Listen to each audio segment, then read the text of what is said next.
My name is Noam Chomsky. I'm a retired professor at the Massachusetts Institute of Technology, where I've been for 65 years. I think I can do no better about answering the question of what it means to be truly educated than to go back to some of the classic views on the subject. For example, the views expressed by the founder of the modern higher education system, Wilhelm von Humboldt, leading humanist figure of the Enlightenment, who wrote extensively on education and human development and argued, I think, kind of very plausibly, that a core principle and requirement of a fulfilled human being is the ability to inquire and create constructively, independently, without external controls.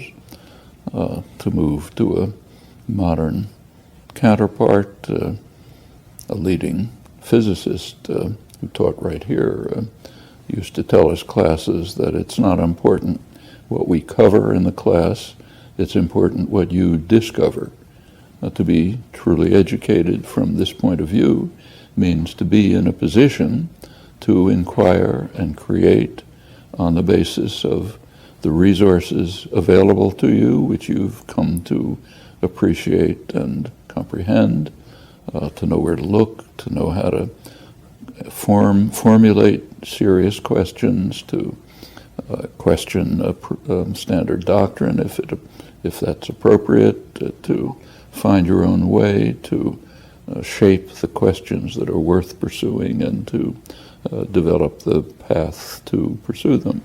That means knowing, understanding many things, but also much more important than what you have stored in your mind, to know where to look, how to question, how to challenge, how to proceed independently to deal with the challenges that the world presents to you and that you develop in the course of your self-education and inquiry and investigations in cooperation and solidarity with others. That's what an educational system should cultivate from kindergarten to the high graduate school, and in the best cases sometimes does. And that leads to people who are, at least by my standards, well educated.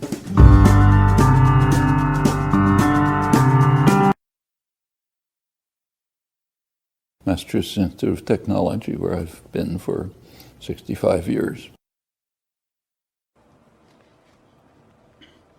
Yes, Professor Chomsky, I know very well who you are. Apologies, I do not mean to accuse myself on this one. Sarcasm intended here, indeed. Intended, but justified, I believe.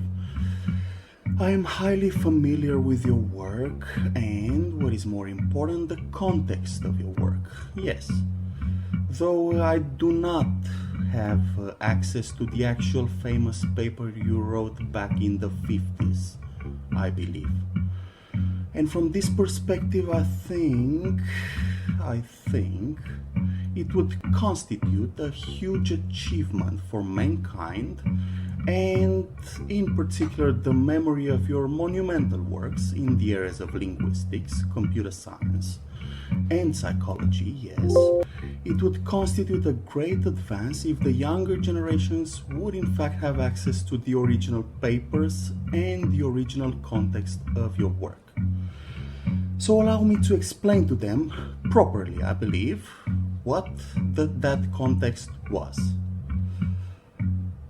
There was at the time, yes, in the post-McCarthy era in the United States, yes, McCarthy and McCarthyism, a school of thought in itself in the, let us call it, the most prestigious democracy in the world. Yes, around that time there was something like a struggle between behaviorism, a school of thought proposing principles like discipline and positive reinforcement, and the views proposed by yourself. Well, I'm not entirely sure on this one. I'm not sure who proposed this view, but my feeling on this one, yes. My intuition on this one and the vast body of evidence suggests that the view you proposed yourself has negative consequences, or had negative consequences.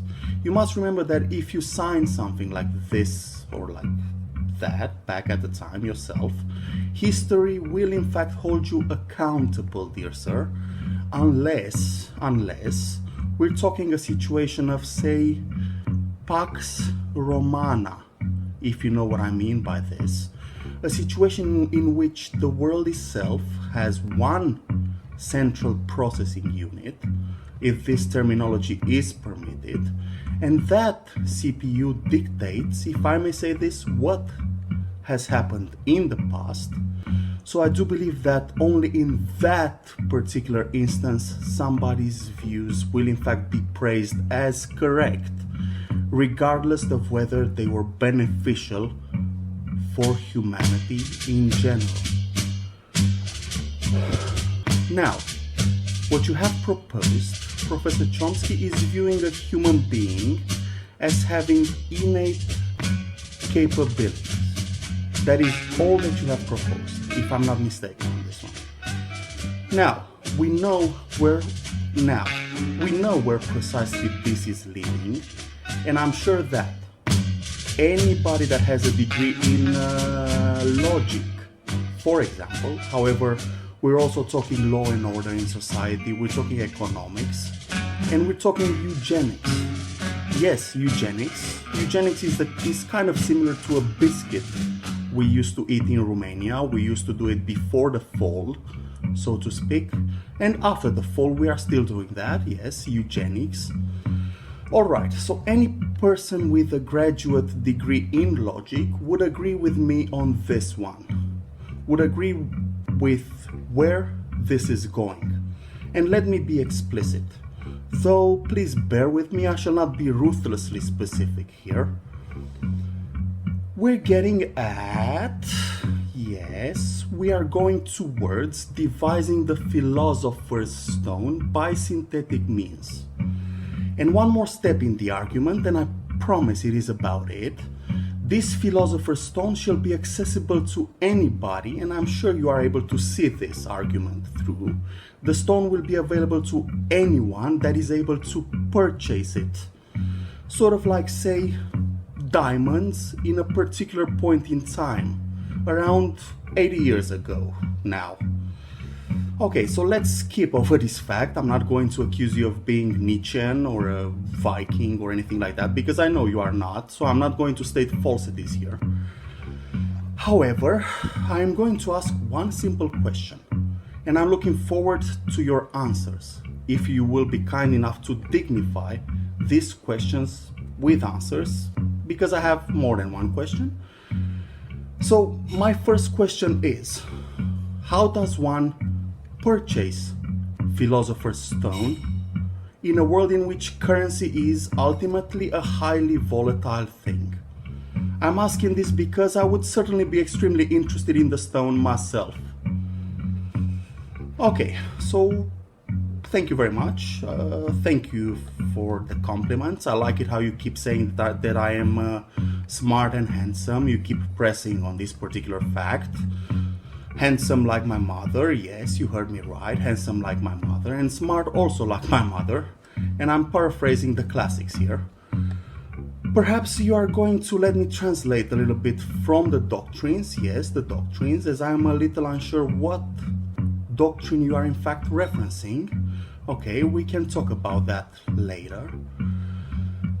Let me just mention briefly on this one that I'm totally against punishing people on an ex ante fashion, as I have clearly stated in the only philosophy book that I have written. I find this manner of doing things a little bit, let's say, Mediterranean. Yes, Mediterranean. And I'm sure you know better than myself what I mean by that. Yes, I've read a few passages. I'm I'm not an expert in your work, but I've read one particular passage.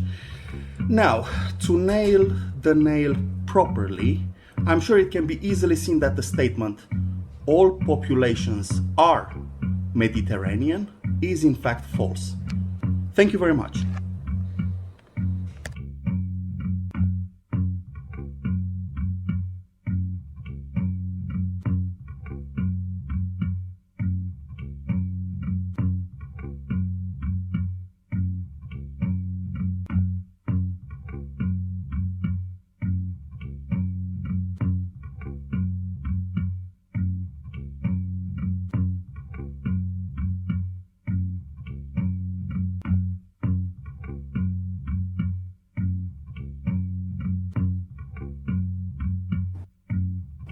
Okay, talking a little bit about education now, in order to address entirely your perspective, so to speak. I mean, in order to be a perspective, it must be embeddable in the dimensions we live in. Yes, the 3 dimensions that we inhabit. And if we do agree on this particular point, I mean, we can see that anything that does not belong in those 3 dimensions is really inadequate for our particular purposes in this particular discussion. Now, what we must agree, Professor Chomsky, is whether we say in our language, whether we say kindergarten or we say nursery school. I really think we should agree on this particular point before we proceed further, because I do have an idea of what the kindergarten is, but I really dislike where this terminology is taking us. I dislike where this is going. And I will give you the benefit of the doubt on this one and imply that you, Professor Chomsky, you do not know what kindergarten means. Because if you would know and agree entirely with the consequences, which consequences I have explained previously, I think we would have very little in common and pretty much we would not speak to each other.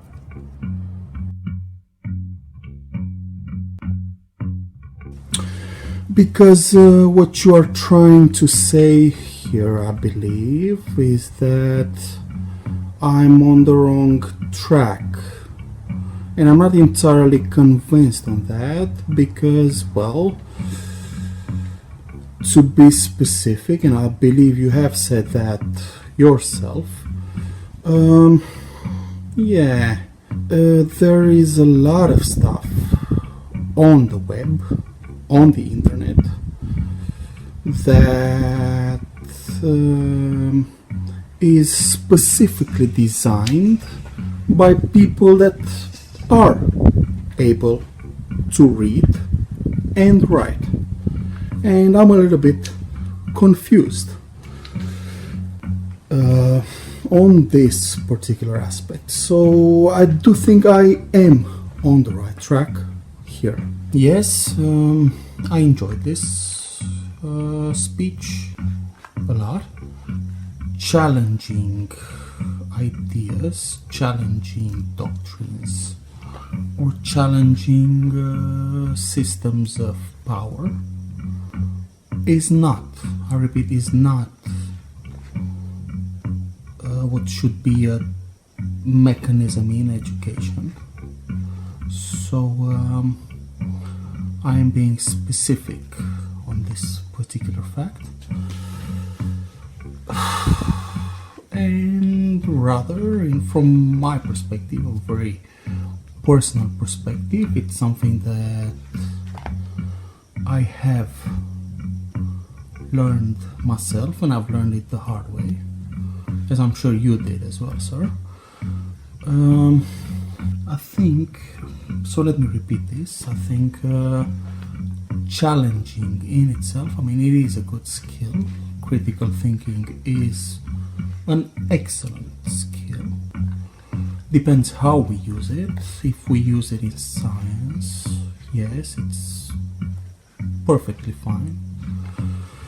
I mean, it's very, very good, very nice to challenge theories and come up with new stuff, come up with new ideas that may be pleasing to yourself and pleasing to others as well, or be pleasing to others and be pleasing to yourself. But let me get back to the main thread I'm talking about. I think challenging is not the main tool, and it's certainly not an objective in education. This is far from being correct. To get back to what I said earlier, I think the purpose, and I am going to bite the bullet here and grab the bulls by the... I'm going to grab the bull by the horns. I think what we do in education, and we can extend this to life in general, what we do is confirm what is written in certain texts or certain books or certain collections of wisdom which people praise as being true. Okay, now regarding cults. Okay, cults. Yes, there exist these cults, and yes, I really think the source of most of them is the United States. And perhaps you would like to comment on that one, but please make it short so I can pretty much conceptualize what you are talking about. If you are going to comment on something, please make it short, sir. Alright, so as I was saying, I think these cults come from the United States and they are fostered over there and they serve some purposes over there. Okay, yeah. As for the spectrum you are talking about, yes, it is a vast spectrum and well, it's a continuum really, yes. For all practical purposes it is a continuum and yeah, okay, but we cannot generalize of course, and we cannot distinguish at the same time, so this is a little bit strange to me. Yeah, it is a very, very perverse point that I want to make, and yes, very strange. It comes to me very, very strange how this continuum is, well, this continuum is not the same, and at the same time, okay, so not all of the points of this continuum are the same. However, it is part of the same structure really, so can't express it in a more appropriate way. So if we are going to bite the bullet, we are going to say that the continuum, okay, it is a question of mereology. We are going to say that the continuum is in fact one structure, and everything in the continuum is uniform. Yeah, everybody is the same in the continuum. Or we can say that some points in the continuum are special, but then we're not going to be able to understand why this continuum, this spectrum that you're talking about exists. So yes, it is a little bit weird. If you don't understand what I mean, please let me know and I'll try to rephrase. Let me talk as if I was part of this continuum. That's okay. Take this with a grain of salt, because of course I am not part of this spectrum. But if I was part of this spectrum, I guess I would be on the conservative, highly conservative part. So please, Professor Chomsky, translate what I'm saying, translate what I'm trying to express here. Translate this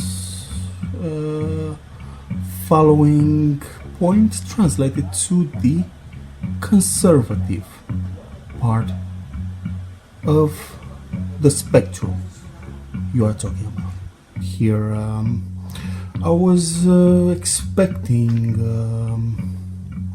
you would mention or make appeal to Malthusianism a little bit here.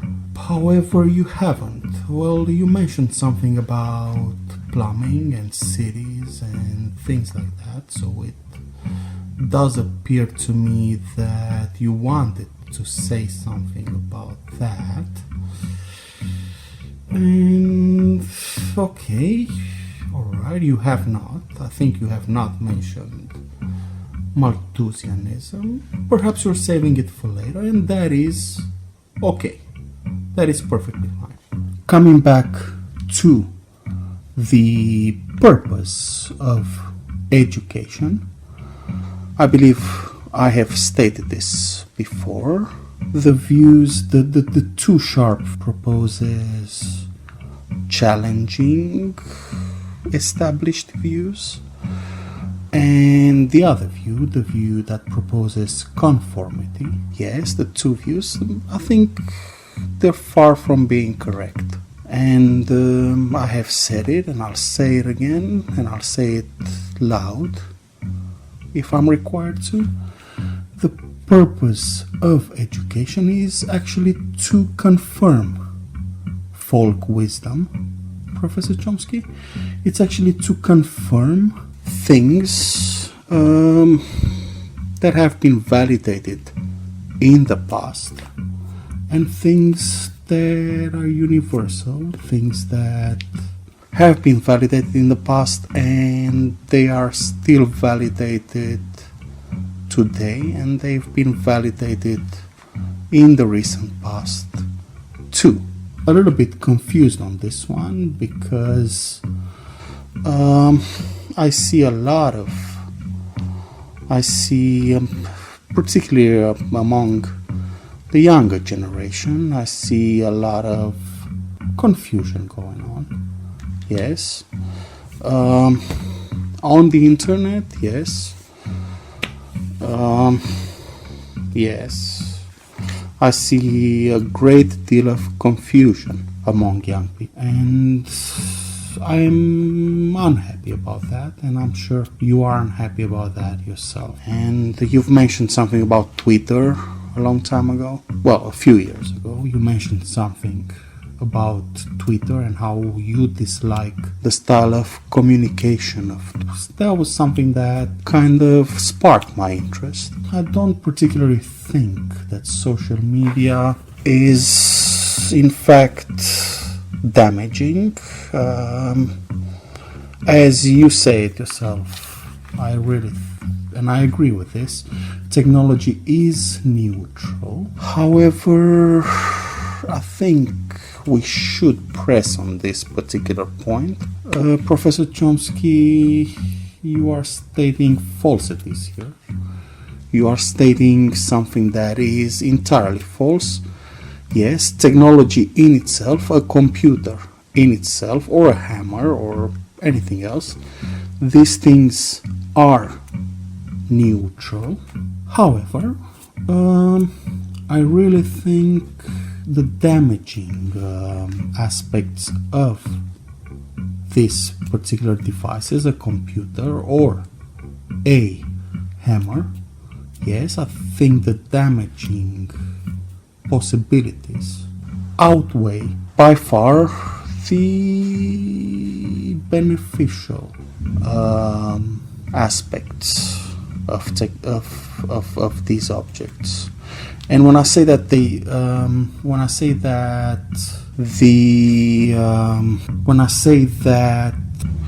in the way they are being used generally by the young people and by everybody really, but I really think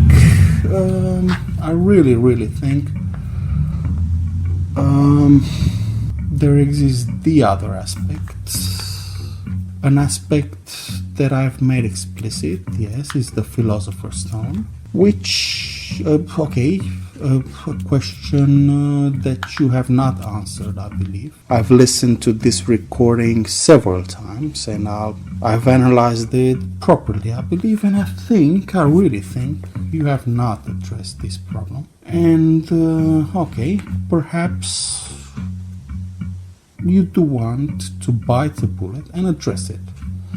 Of course, without incriminating yourself or anything like that.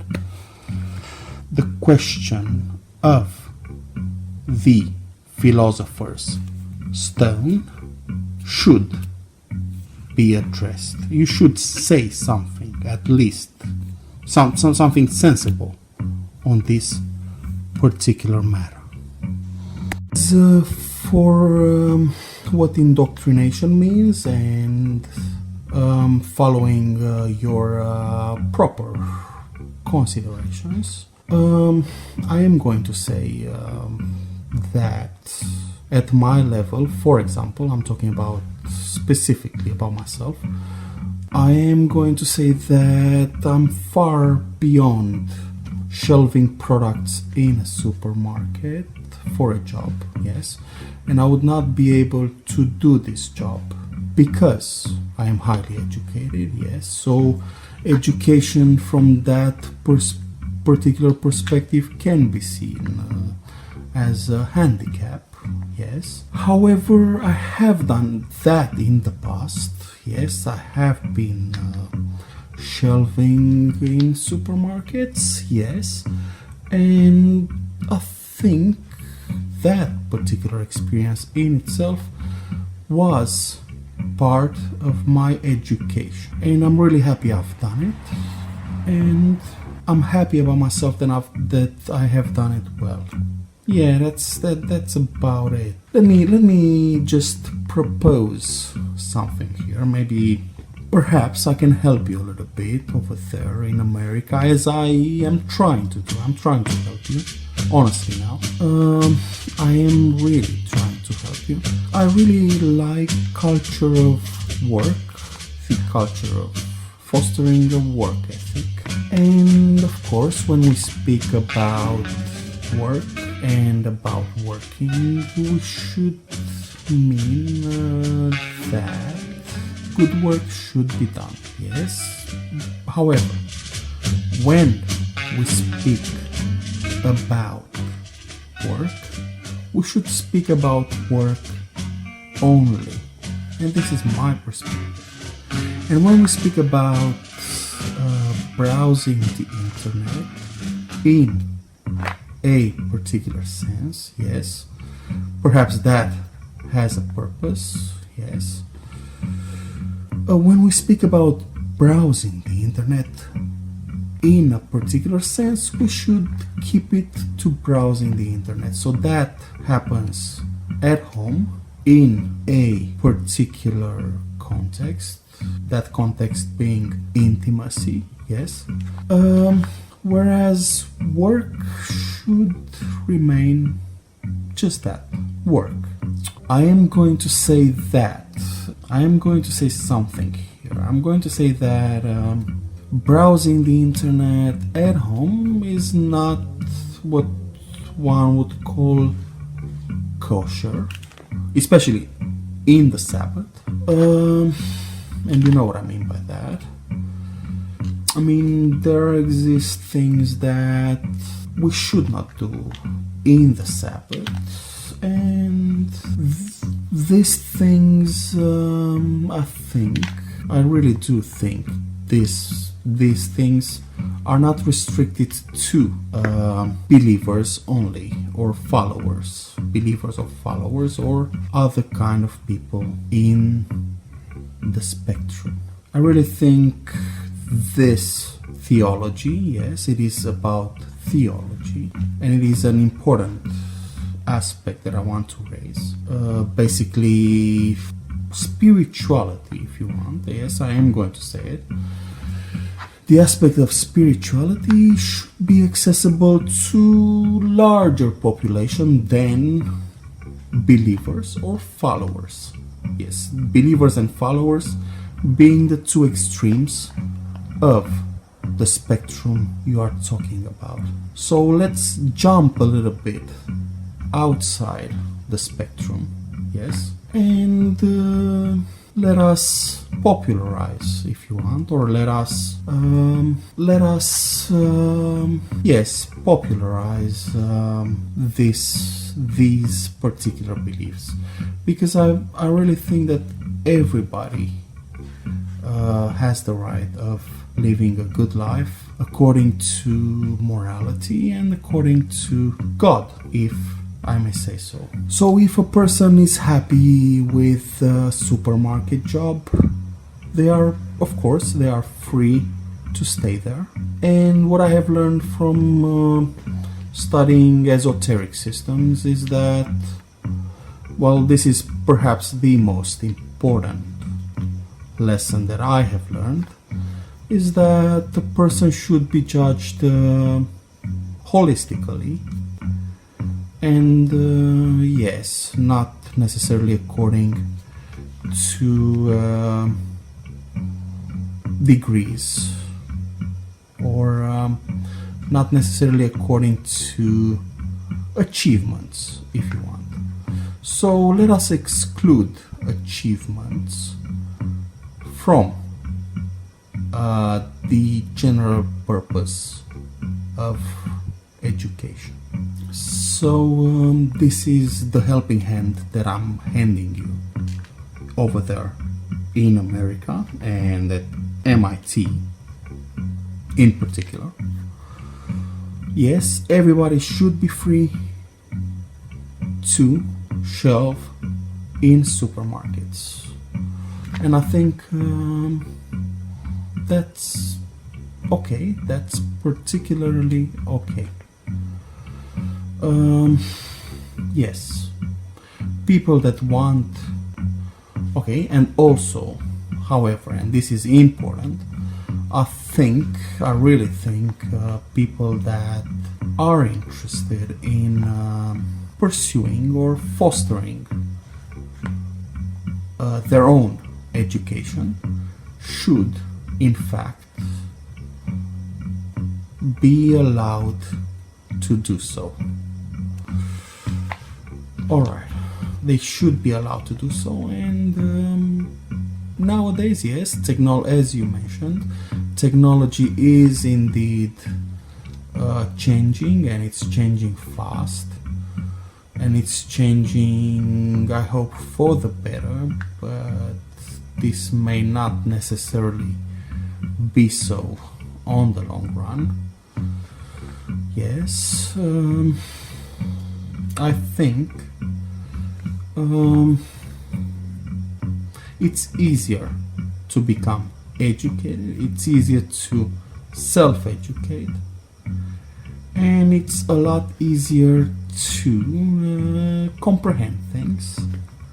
Yet some stuff that I see on the internet, and well, the Twitter philosophy that you used to reference is one component. However, there is other stuff on the internet that is by far more dangerous. I believe these things are like, how can I say this? These things are a little bit like boots, like heavy boots, like Timberlands on the feet of young people, very, very young. So yes, I can see some improvement on that particular direction. Now, personally, when you speak about conformity, I really don't understand what you mean. Personally, I can speak for myself on this one. I think I'm a very, very conformist type. I'm highly conformist. I'm very much like everybody else. And that was pretty much from high school carrying on into university and graduate school and further. I was always like the others, and you can see that from the type of music that I was indulging in, and the type of books that I've read, and the types of internet searches that I do. You can see that. I mean, that is very, very obvious. I'm from this perspective, so I am indeed the conformist type. I'm not sure about yourself, Professor Chomsky. Yes, okay, and I'm not going to judge who you are, or yeah, we're not talking about the equality of chances here, but I would say I am going to say on this one that I am entirely conformist and entirely capable of engaging in any particular activity. I was in the past, and I think I still am now. We're talking about arousing interests, yes. Okay, yes. I think you have a strong point there. So, I really think if we're talking about arousal of interest, I think a lot of people like myself, I'm not sure about yourself, Professor Chomsky, but a lot of people like myself would be very interested in the humanities part and in the even in linguistics, yes, or other types like history or English or other types of education that we may be able to call neutral. Okay, so that's about arousing and the arousal of interest. And I really like that, and I think we may be able to agree on this one. In impulses, imagination, creativity, things like that, I think they should be fostered, yes, and they should be encouraged, and most of all, I think they are permitted, to be honest. Yes, getting long now, but do allow me to elaborate a little bit. So you're talking challenging again, and you are talking shaking systems of power and authority, and that is a little bit misleading here. Let me just put this in the same jar, if you permit. Let's put it in the same jar with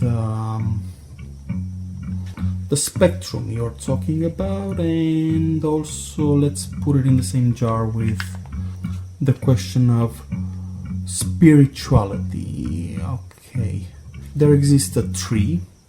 Yes, you have mentioned the Nobel Prize. You have mentioned the Nobel Prize in biology. Let me get it. There exists a tree back where I'm from. It's called a dude. I'm not sure what the English terminology is, but the tree itself is a dude. The fruits, the particular fruits of the tree are very, very small, so small that a human being cannot really enjoy them that much. So yes, that tree is called a dude.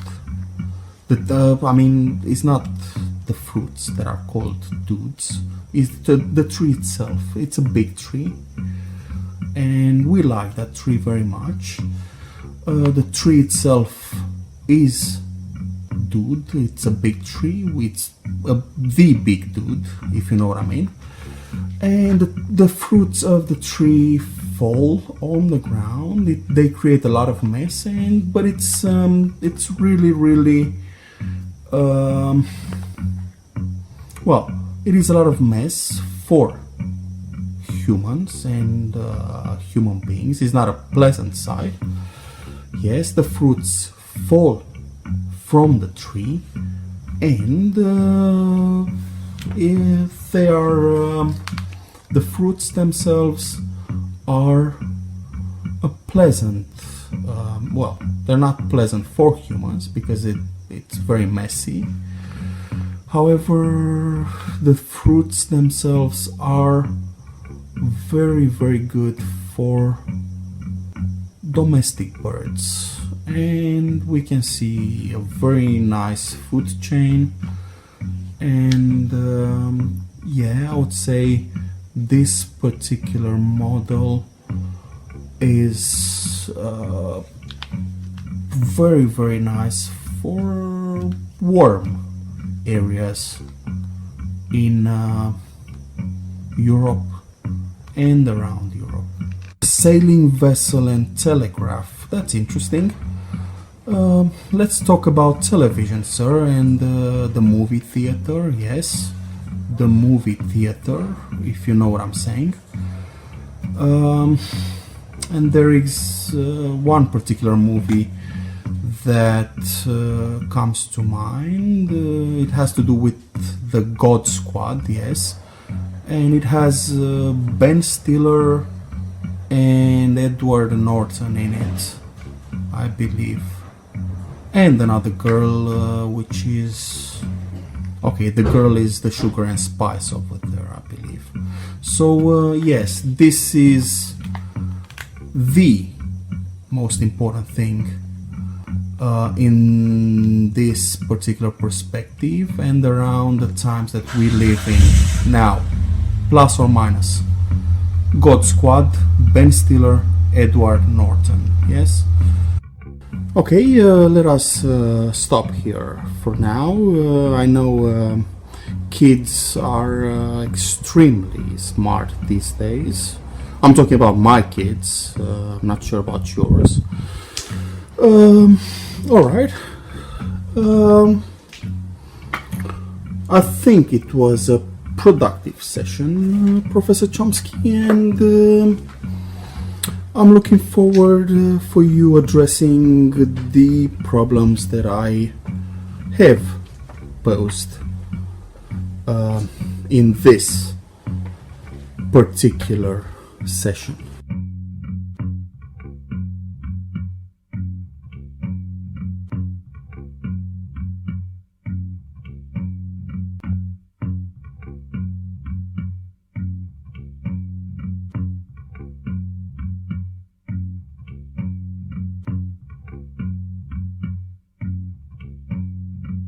Also, just as a bracket here, so I'm opening a bracket. So it appears to me in this particular culture of ours, for example, we call somebody a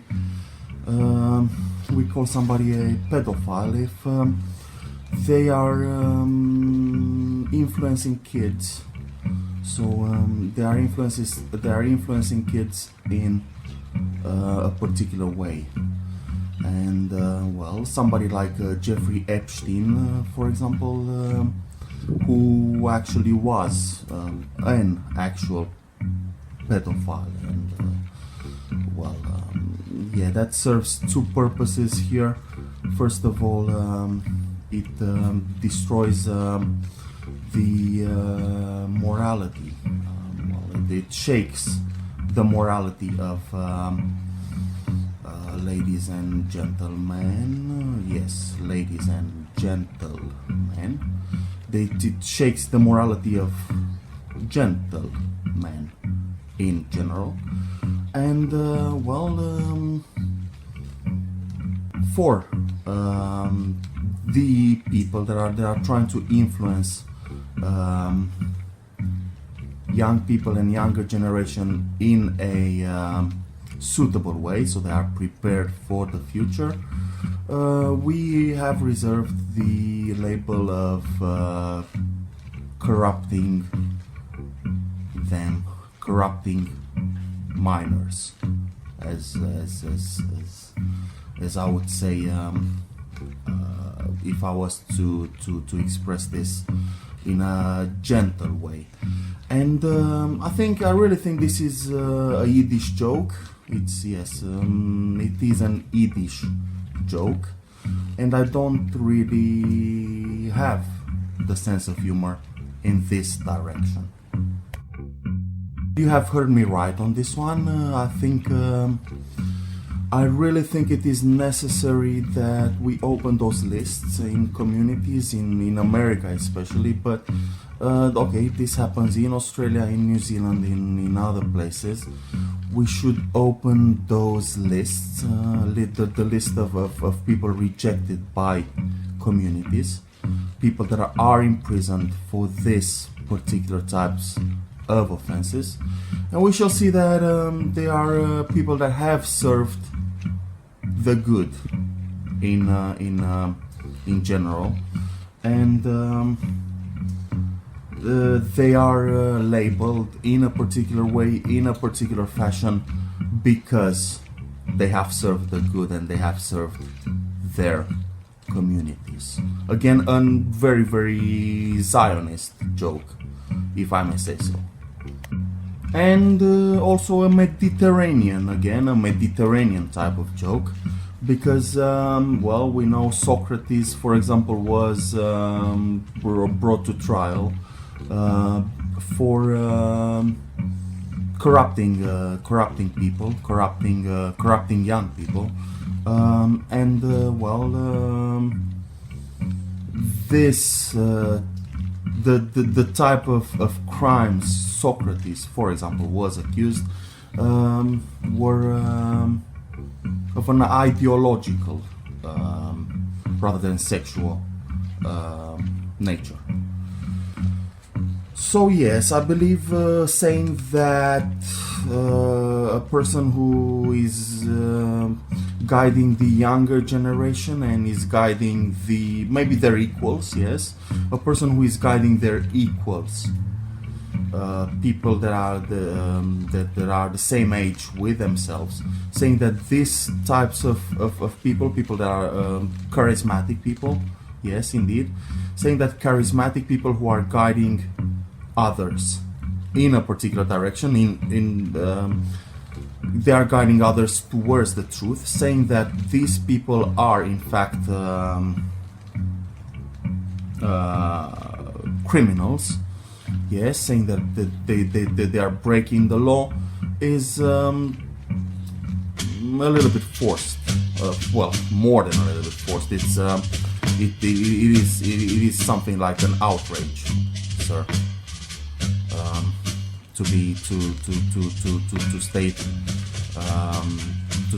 the truth bluntly here. And again, there is a plethora of examples here. I mean, we can say we can see that, for example, asking questions, inquiring about things in a particular context, in a particular fashion, can be seen as an assault towards a policeman or a public officer, and the list may go on indefinitely on this one. And I think I've been specific, and I think people will understand, ladies and gentlemen, understand what I am talking about here.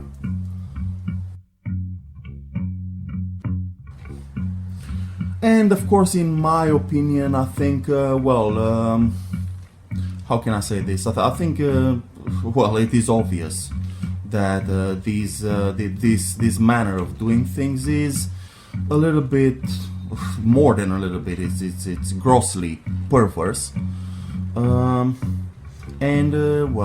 If there exist disagreements in a particular pedagogical process, or the divergence of opinions in the directions that society should be developed and things should be taken in society in general. Well, if a divergence of opinions does exist, then I think we are able, yes, I think we are able to come to a fortunate resolution for all of the parties in this in the particular discussion. That's about it. That's what I wanted to say here. But I will add that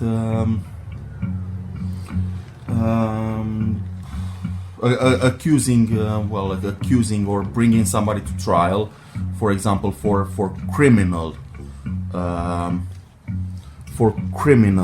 offenses, when the actual offense may have been ideological, yes. So bringing somebody to trial for criminal offenses when the offense, well, I'm not sure if it was an offense, but when the discussion was ideological and not criminal as such, bringing somebody to trial for a criminal offense is a gross misuse of justice.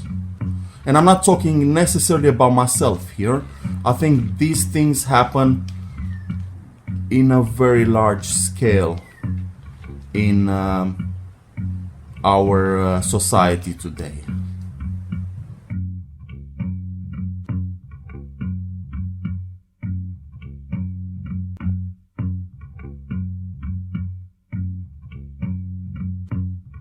And let me just add something here. Let me add on the topic of law and order in society, that well, on the topic of drugs and strong drugs, I think so we have established a correspondence here, if you want.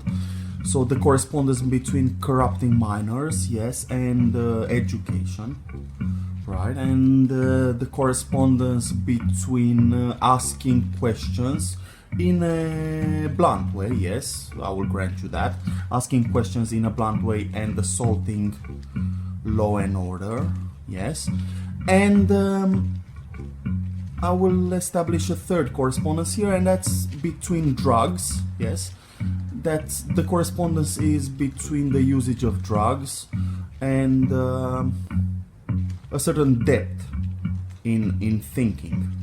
Yes, so if one is very, very deep in their thoughts, in their concepts, in the conceptualizing of the world in general, then that person is accused, or yeah, it is a little bit perverse here, but the system will serve them the necessary drugs, yes, and the person will be accused of using them. As for myself, I don't think I can be accused on that one, because I am how can I say this? I'm not using drugs, and I'm heavily against drugs, and yeah. Even though, I may be, or I may have been force-fed this particular drugs, yet I think using drugs is something like a hate crime against yourself.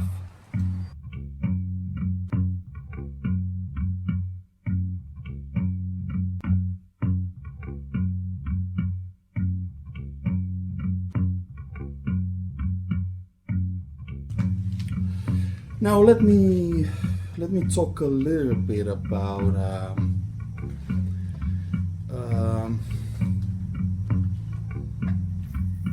the context of education, and there is a passage somewhere in a book that says, "You shall know them by their fruits," and Yes, apologies if I'm not quite, because I know there exist two books, right? The book I'm referring to has two parts, so apologies if it is in the wrong part, Professor Chomsky.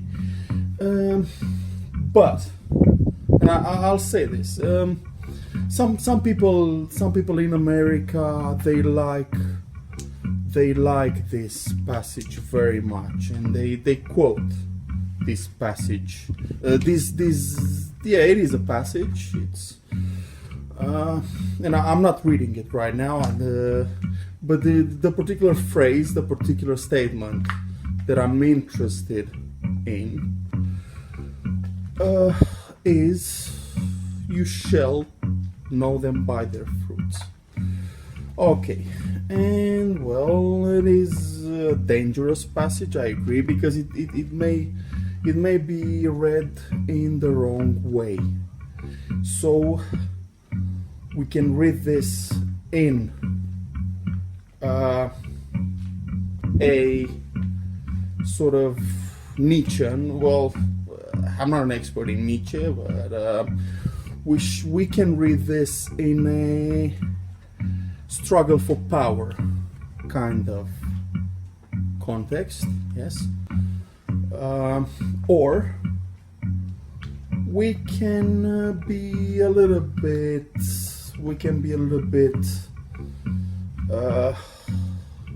benevolent here. We can show benevolence as God Himself is benevolent to all of the people, to all people of the earth, and we are, I believe, I really think we are all creatures of God in this, from this particular perspective. So yes, yeah, this is the passage that I want to draw your attention to. And okay, I think yes, we live in a highly civilized society today, though technology, as I said before, technology is trying to push us back, or technology is pushing some of us back towards a state of being animals, really. I think yes, we live in a highly civilized society. There exists a separation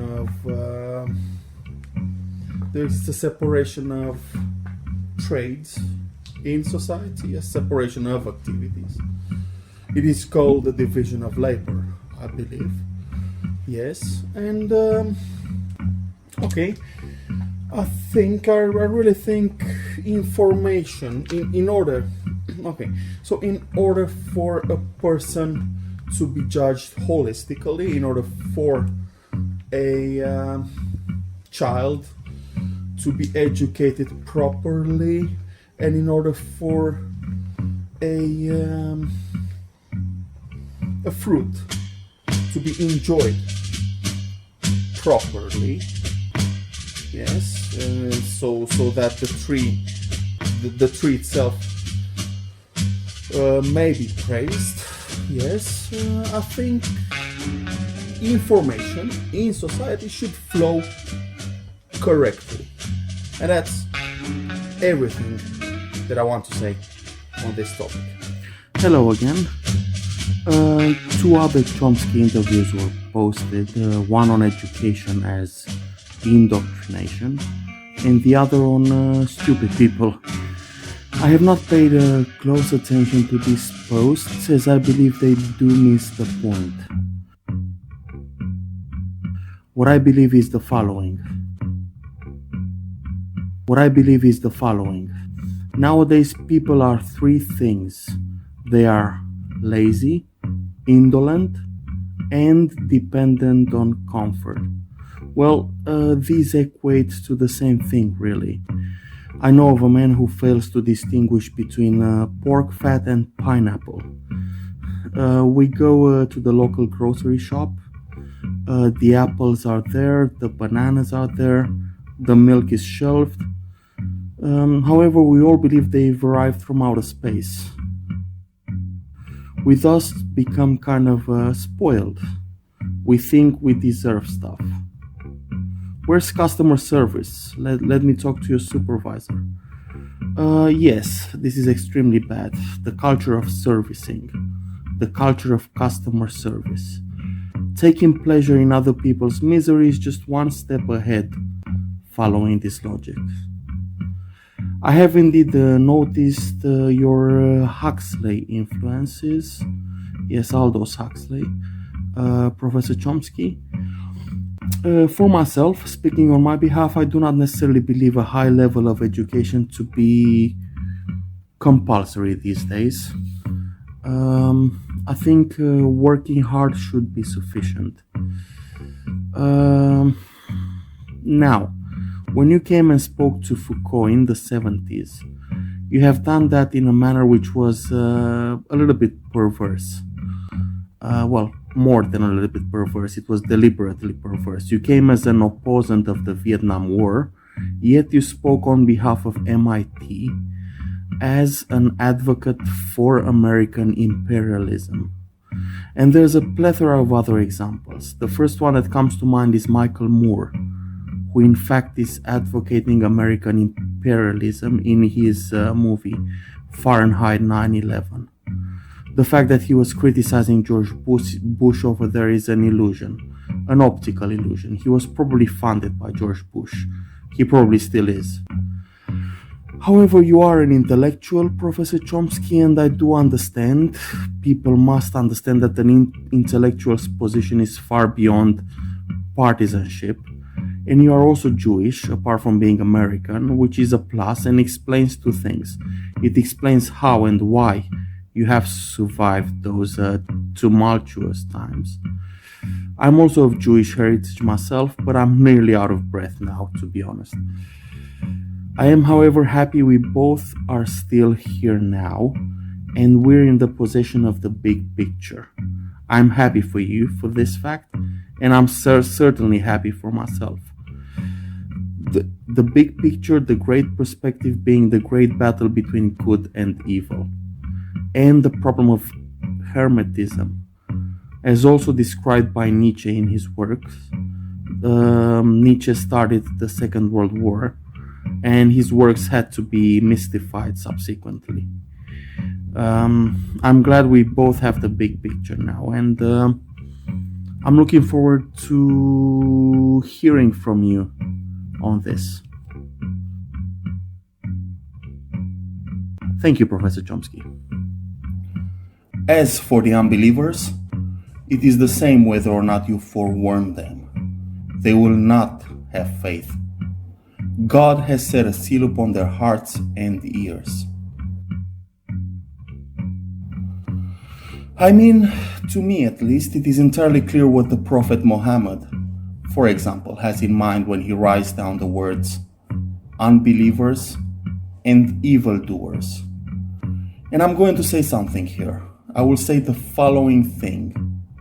I am very happy with being a Christian. However, I'd also happily be a Muslim than be a fucking idiot. If you know what I mean by that.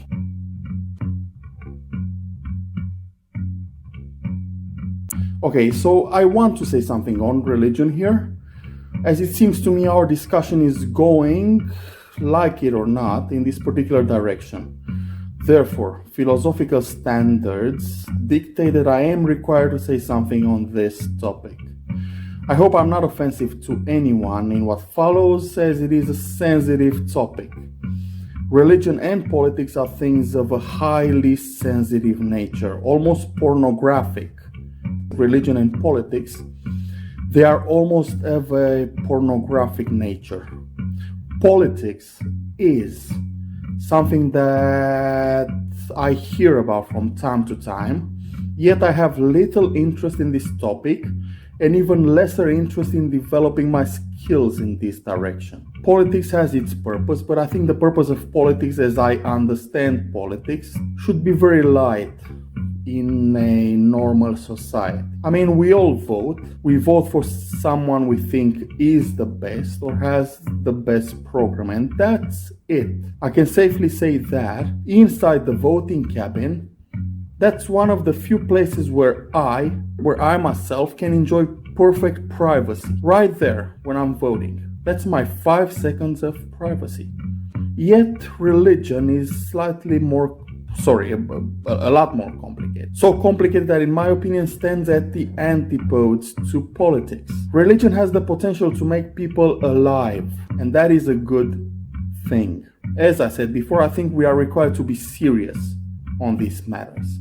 And I think whoever takes a different stance, at least on this subject, disqualifies themselves from further elaborations. One thing we should ask ourselves is about angelic nature.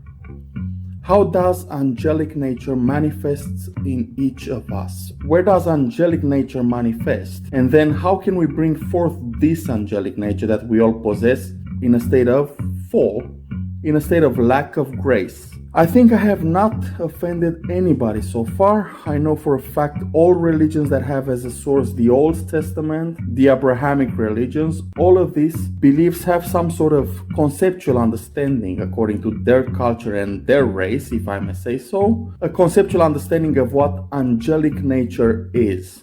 As Muslims say, God is huge. God is so big that some things only God knows. We can guess, we can speculate, yet our fundamental duty is to live right. And there has been some misunderstanding here to what living right actually means, and some opportunity for blaming people wrongly, some opportunity for witch hunts, opportunity for despicable people to accuse innocence, or, if you want, much less despicable people than themselves. So this is an opportunity for despicable people to accuse less despicable people of extremely bad things.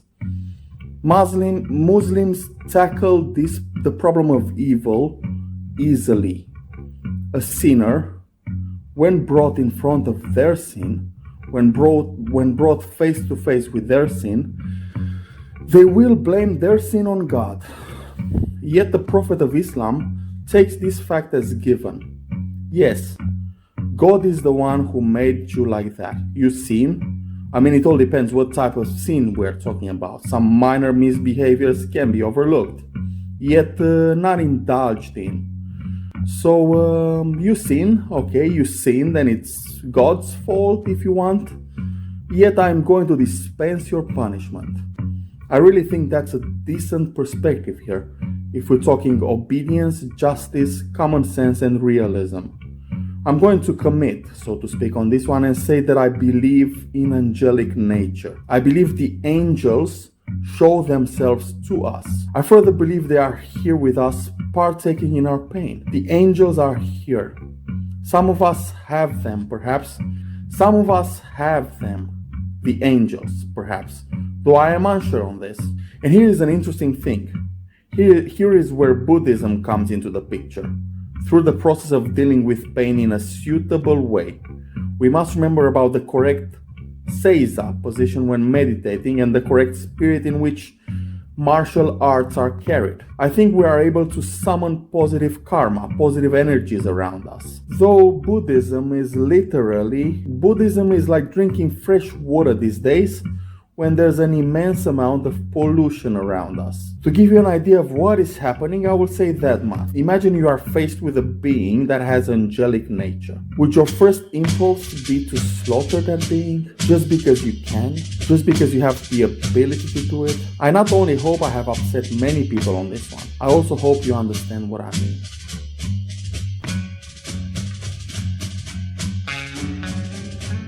Further to this, we can ask about the status of women in society or the status of women in general. And I guess I would split this particular question in two categories, if you want. These categories are theism and paganism. Now, if I am to discuss theism, I mean, I can ask questions like, for example, is really woman a vehicle for sin, as some people tend to believe? And if I am to switch to paganism, I can ask, why is that? As soon as I ask, why is that, I enter paganism. So this is one type of question that I can ask. We can see that there exists myths of creation. We can see that we come into this world, we are born in this world, and we must leave this world at some particular point in time. And I think this is the key point, and a woman is the key in this in these particular stages of life, namely the two stages of life that are compulsory: coming in this world and leaving this world. And we are able to ask further questions on religion, sort of like innocence. What is innocence? What can we make of being innocence? How do we eat innocence, so to speak? I'm speaking Romanian here. We can ask about the protocols regarding marriage, when, how, and in what way marriage is done, and why and for what reasons. That's something that's futile to ask. Why do people get married? Precisely what drives them towards.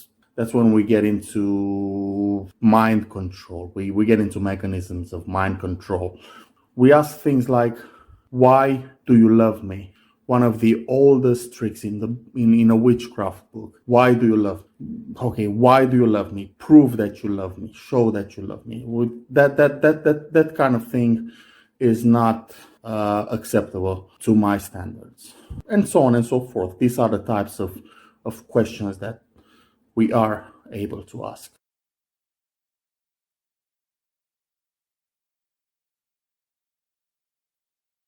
Further to these points, someone can ask, how did the evil things enter Rome? There's a story that circulates in Vienna that says that somebody won a battle somewhere against the Ottoman Empire, and that's how coffee was introduced in the West. It could have been through in a straight line, Ottoman Empire, Italy, or it could have been through the south, Northern Africa, or what it is said here is that the source of these evil practices is the Middle East. About the despondency that fights us as we begin to properly pray. And today we'll talk about the waterfall of bad thoughts and this dreadful feeling of uncleanness, unworthiness, which follows once we've managed to deal with despondency. If you read the Holy Fathers, particularly if you read from the Desert Fathers, who are our best teachers on prayer, you will see that they come again and again back to this reality that the minute we approach God, every step we take towards God, we are going to be fought. They talk about not picking up a fight with the devil if you want to have a quiet life. In other words, if you are a soldier of prayer, or if you want to become a soldier of Christian prayer, don't expect grace immediately. Grace may be given just to give us a bit of courage at the very beginning. But once we enter the desert of prayer, once we enter the desert of ourselves and we begin to see ourselves for the deserts that we are, expect nothing but temptation for a very, very long time. And I'm here trying to help you not to give up. In fact, I'm here trying to tell you that this is a good sign. This means that you've picked up a good fight, which is worth fighting, because at the end of it all, grace awaits you. Be blessed, dear ones. Be blessed.